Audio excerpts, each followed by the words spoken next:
So let me tell you about Johnny Kingi.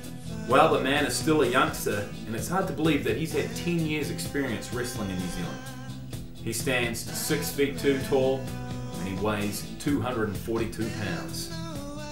Now Johnny has a very unique style, incorporating martial arts and aerial moves, as well as good old-fashioned professional wrestling. So Johnny Kingi knows a lot. That doesn't mean that he knows it all. In fact, if I think he did, I wouldn't have anything to do with him. No, Johnny King is a learned man, but he wants to go further. He's won a lot of awards here in New Zealand, including the New Zealand Heavyweight Championship on multiple occasions. And in 2007, he was the NZPWI Invitational Champion. The best wrestlers from around New Zealand, competing promotions, all came together, one night tournament. John E. King took that tournament out. But enough of me talking the man up. You want to see him? So, without further ado, here's him in action.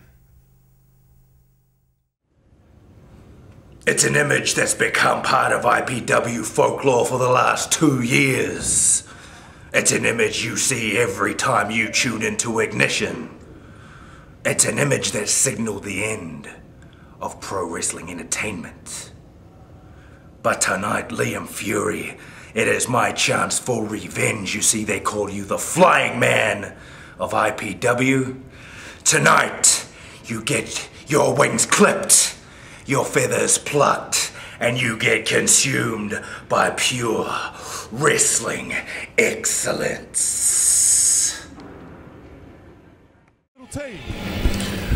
I tell you what, I've said it before, I'll say it again.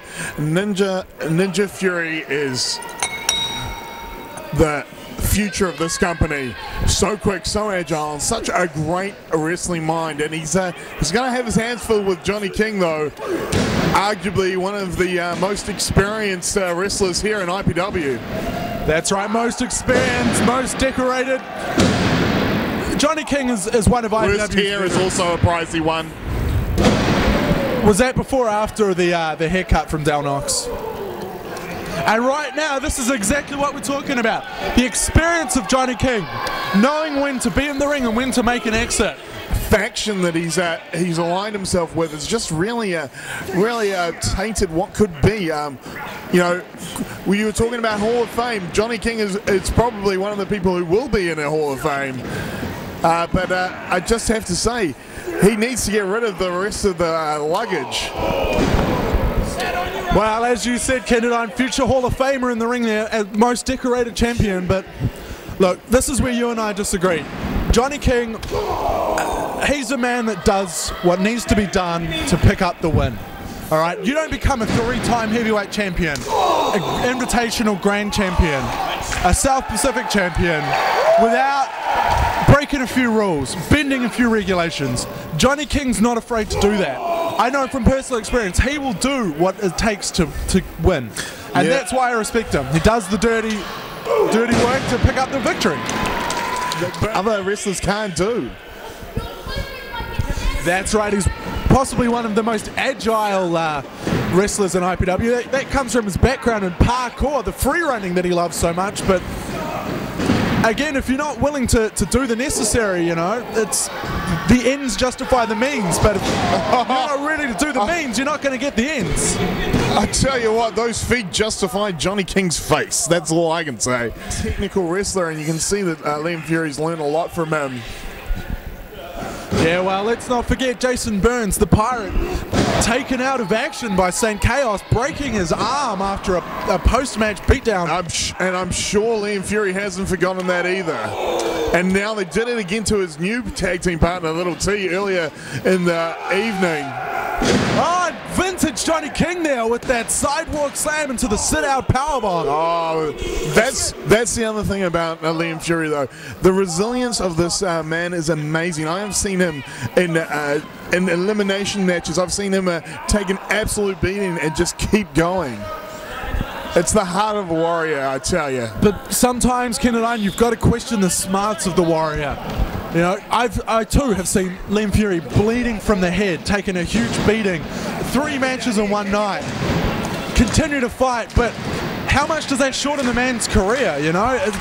all those beatings he takes, sure, he fights on, but he's still taking damage, he's still getting beaten up, and you got well, only time will tell.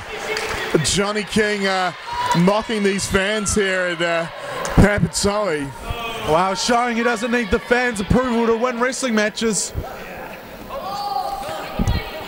Executing, looks like he's setting up for a variation of a surfboard maneuver,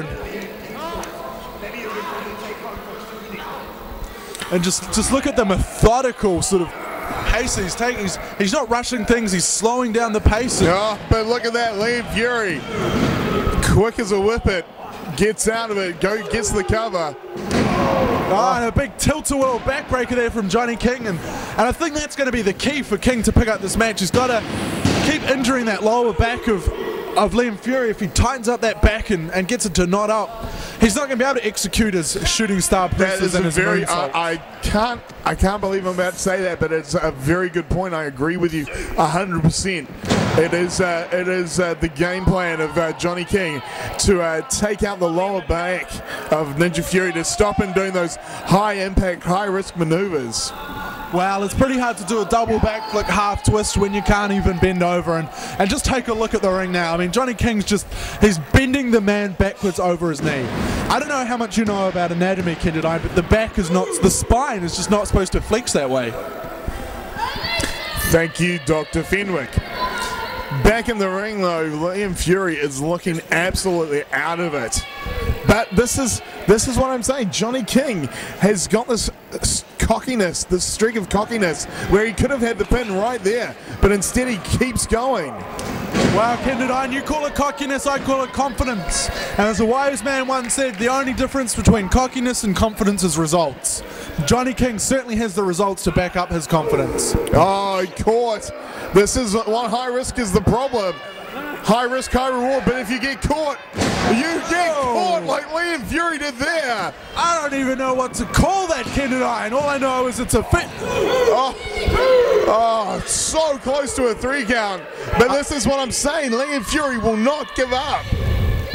Yeah, but when you're a wrestler who won't give up, the only way you're going to lose a match is if you get completely knocked out, and I don't think Johnny King would have any hesitation to knock Ninja Fury completely out cold.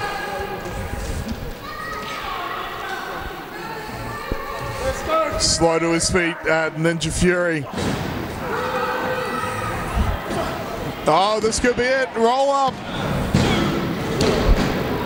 Another 2 count there for Liam Fury. And it looks like he went for a bit of a super kick. I wouldn't call it the silencer. It didn't connect flush. It was more like a leg lariat. Liam Fury was just that step quicker than Johnny King expected. Well, once again, it's that experience of King managing to adjust. And well, once again, it's the speed of Liam Fury that keeps him in this match. But this is what I'm saying. Why is King taking time to jaw jack with the fans? This is what happens. Wow, Johnny King showing that he's no dunce when it comes to those high-risk maneuvers himself, but it didn't pay off for the bigger man this time.